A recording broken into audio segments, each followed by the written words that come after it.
মাঘের শেষে চুয়াডাঙ্গায় ফের তীব্র শীতের দাপটে জনজীবন বিপর্যস্ত। হঠাৎ তাপমাত্রা পতনে সাধারণ মানুষের জীবনযাত্রা কষ্টকর হয়ে উঠেছে, বিশেষ করে গৃহহীন ও দিনমজুরদের দুর্ভোগ চরমে।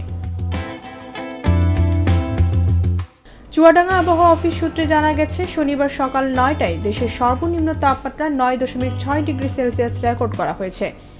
জেলায় মৃদু শৈত্যপ্রবাহ বয়ে যাচ্ছে, যা আগামী ২-৩ দিন স্থায়ী হতে পারে বলে আবহাওয়া অফিসের এক কর্মকর্তা জানিয়েছেন।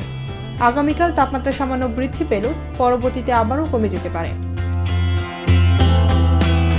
স্থানীয়রা জানান, গত কয়েকদিন শীতের প্রকোপ কিছুটা কম ছিল, কিন্তু বিগত ২-৩ দিন ধরে তীব্র শীতের কারণে জনজীবন ব্যাহত হচ্ছে। হাড় কাঁপানো শীতের কারণে বাইরে থাকা দুর্বিষহ হয়ে উঠেছে।